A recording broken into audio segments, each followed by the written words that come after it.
Hello, and this is Miss Yetter, and we're continuing our saga of Hollow City, the second novel in Miss Peregrine's Home for Peculiar Children.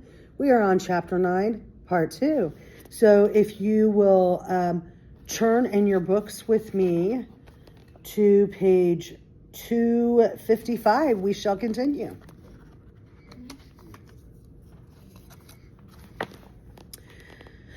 We drifted into the hall. I felt dizzy and sick. I wanted out of this house, but we couldn't leave yet. There was one last staircase to climb. At the top, we found a smoke-damaged landing. I imagined peculiars who'd withstood the initial attack on this house gathering here for a last stand. Maybe they'd tried to fight the corrupted with fire, or maybe the corrupted had tried to smoke them out. Either way, it looked like the house had come close to burning down. Ducking through a low doorway, we entered a narrow, slope-walled attic. Everything here was burned black. Flames had made gaping holes in the roof. Emma prodded Horace. "It's here somewhere," she said quietly. "Work your magic, birdcatcher." Horace tiptoed into the middle of the room and sing-songed, "Here, pigeon, pigeon, pigeon."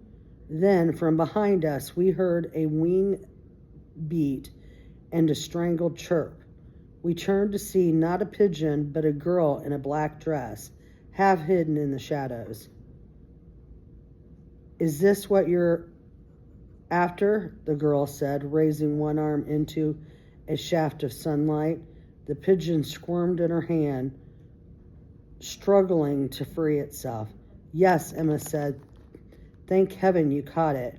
She moved toward the girl with her hands out to take the pigeon, but the girl shouted, "Stop right there," and snapped her fingers.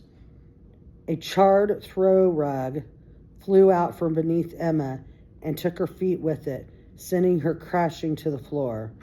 I rushed to Emma. "Are you okay?" "On your knees," the girl barked at me. "Put your hands on your head." "I'm fine," Emma said. "Do as she says." She's telekinetic and clearly unstable. I knelt down by Emma and laced my fingers behind my head. Emma did the same. Horace, trembling in silence, sat heavily and placed his palms on the floor. "We don't mean you any harm," said Emma. "We're only after the pigeon." "Oh, I know perfectly well what you're after," the girl said with a sneer. "Your kind never gives up, do you?" "Our kind," I said. "Lay down your weapons and slide them over," barked the girl. "We don't have any," Emma said calmly, trying her best not to upset the girl any further.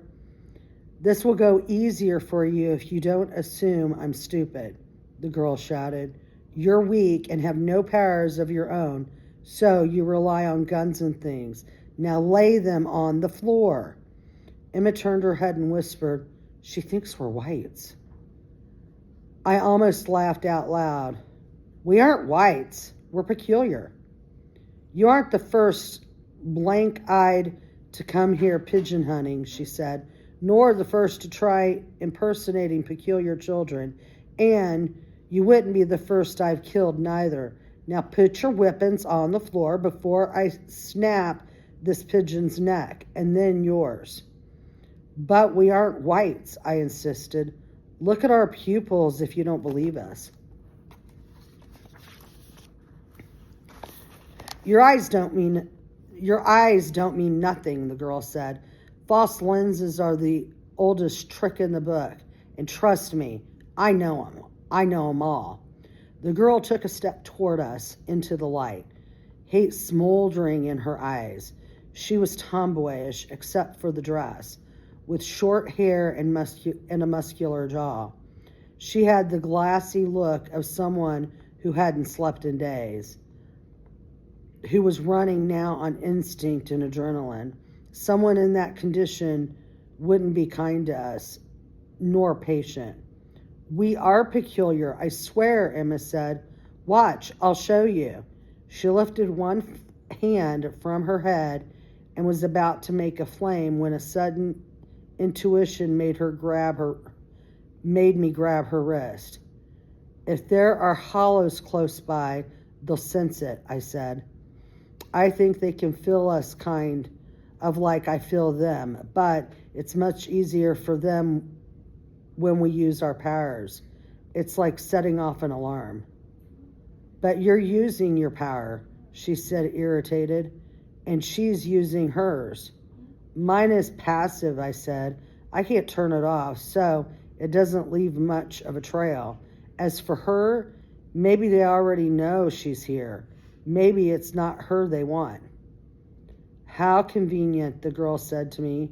And that's supposed to be your power, sensing shadow creatures? He can see them too, said Emma, and kill them. You need to invent better lies, the girl said. No one with half a brain would buy that. Just as we were talking about it, a new feeling blossomed painfully inside me. I was no longer sensing the left-behind residue of a hollow, but the active presence of one. There's one nearby, I said to Emma. We need to get out of here. Not without the bird, she muttered. The girl started across the room toward us. Time to get on with it, she said. I've given you more than enough chances to prove yourselves. Anyway, I'm beginning to enjoy killing you things. After what you did to my friends, I just can't seem to get enough of it. She stopped a few feet from us and raised her free hand, about to bring what was left of the roof down on our heads, maybe. If we were going to make a move, it had to be now. I sprang from my crouched position, threw my arms in front of me, and collided with the girl, knocking her to the floor. She cried out in angry surprise. I rammed my fist into the palm of her free hand so she couldn't snap her fingers again. She let the bird go, and Emma grabbed it. Then Emma and I were up, rushing toward the open door. Horace was still on the floor in a daze. Get up and run, Emma shouted at him. I was pulling Horace up by his arms when the door slammed in my face and a burned dresser leapt out of the corner and flew across the room. The edge of it connected with my head, and I went spiraling, taking Emma down with me. The girl was in a rage, screaming. I was certain we had only seconds to live. Then Horace stood up and shouted at the top of his lungs, Melina Maman. The girl froze. What did you say? Your name is Melina Maman, he said. You were born in Luxembourg in 1899. You came to live with Miss Thrush when you were 16 years old and have been here ever since. Horace had caught her off guard. She frowned, then made an arching motion with her hand. The dresser that had nearly knocked me unconscious sailed through the air and then stopped, hovering directly over Horace. If she let it drop, it would crush him. You've done your homework, said the girl. But any white could know my name and birthplace. Unfortunately for you, I no longer find your deceptions interesting. And yet she didn't quite seem ready to kill him.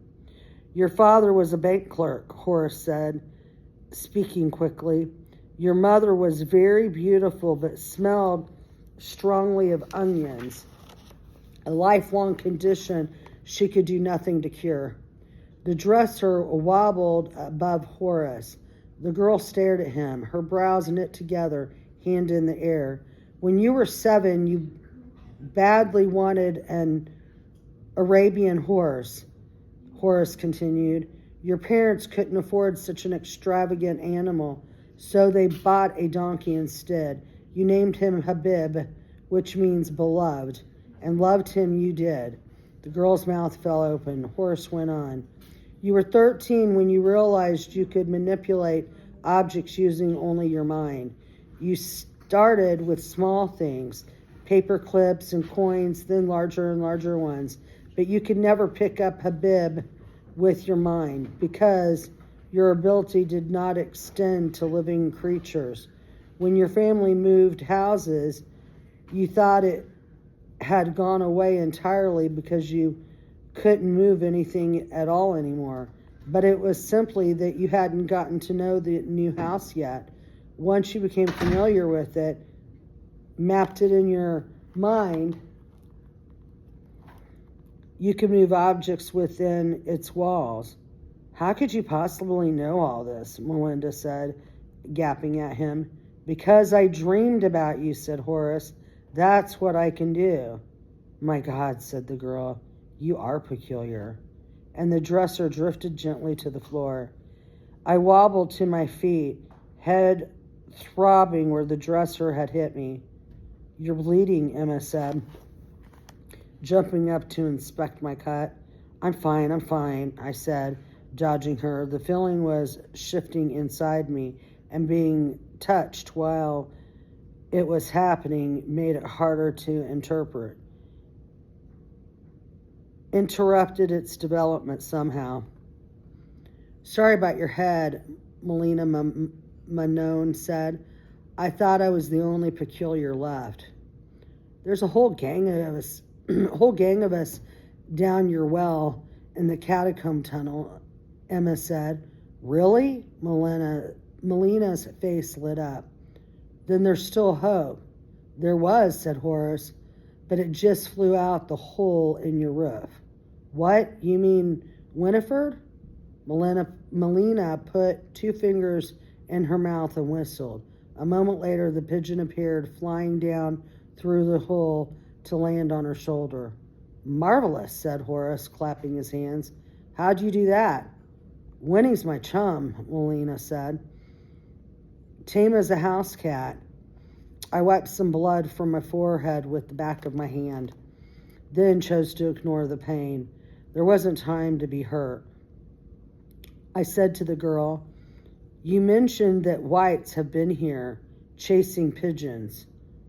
Melina nodded. Them and their shadow beast came 3 nights ago, surrounded the place, took Miss Thrush and half our wards here, then set fire to the house. I hid on the roof. Since then, whites have come back every day in little groups hunting for Winifred and her friends. And you killed them? Emma said. Melina looked down. That's what I said, ain't it? She was too proud to admit she'd lied. It didn't matter. Then we're not the only ones hunting for Miss Wren, Emma said. That means she's still free, I said. Maybe, said Emma, maybe. We think the pigeon can help us, I said. We need to find Miss Wren, and we think the bird knows how. I never heard of any Miss Wren, said Melina. I just feed Winnie when she comes into our courtyard. We're friends, she and I. Ain't we, Winnie? The bird chirped happily on her shoulder.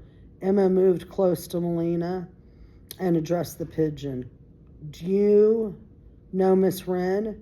She said, enunciating loudly. Can you help us find her, Miss Wren? The pigeon leaped off Melina's shoulder and flapped across the room to the door. She warbled and fluttered her wings, then flew back. This way, it seemed to say. That was proof enough for me. We need to take the bird with us, I said. Not without me, said Melina. If Winnie knows how to find this emblem, then I'm coming too. Not a good idea, said Horace. We're on a dangerous mission. You see, Emma cut him off. Give us the bird. We'll come back for you, I promise. A sudden jolt of pain made me gasp and double over. Emma rushed to my side. Jacob, are you all right? I couldn't speak. Instead, I hobbled to the window, forced myself upright, and projected my feeling out toward the cathedral dome, visible over the rooftops just a few blocks away, then down to the street where horse-drawn wagons rattled past. Yes, there. I could feel them approaching from a side street not far away. Them. Not one hollow, but 2. We have to go, I said. Now. Please, Horace begged the girl. We must have the pigeon. Melina snapped her fingers, and the dresser that had nearly killed me raised up off the floor again. I can't allow that, she said, narrowing her eyes and flicking them toward the dresser just to make sure we understood one another. But take me along and you get Winnie in the bargain. Otherwise, the dresser pirouetted on one wood leg, then tipped and crashed into its side. Fine then, Emma said through her teeth. But if you slow us down, we take the bird and leave you behind. Melina grinned, and with the flick of her hand and the door banged open, whatever you say. We flew down the stairs so fast that our feet hardly seemed to touch the ground. In 20 seconds, we were back in the courtyard, leaping over dead Mr. Crumbly, diving down the dry well. I went first, kicking in the mirrored door at the bottom rather than wasting time sliding it open. It broke from its hinges and fell in pieces. Look out below, I called, then lost my grip on wet stone steps and fell, flailing and tumbling into the dark. A pair of strong arms caught me, Bronwyn, and set my feet on the floor. I thanked her, my heart pounding. What happened up there? Asked Bronwyn. Did you catch the pigeon? We got it, I said as Emma and Horace reached the bottom, and a chair went up among our friends. That's Melina, I said, pointing up at her, and that was all the time for introductions we had. Melina was still at the top of the steps, fooling with something. Come on, I shouted. What are you doing? Buying us time, she shouted back, and then she pulled shut and locked a wooden lid that capped the well, closing out the last rays of light. As she climbed down in darkness, I explained about the hollows that were chasing us. In my panicked state, this came out as, "Go now, run, hollows now," which was effective, if not terribly accurate, and threw everyone into hysterics. How can we run if we can't see? Enoch shouted. Light a flame, Emma. She'd been holding off because of my warning back in the attic. Now seemed like a good time to reinforce that, so I grabbed her arm and said, "Don't. They'll be able to pinpoint us too easily." Our best hope, I thought, was to lose them in this forking maze of tunnels. But we can't just run blindly in the dark, said Emma. Of course, said the young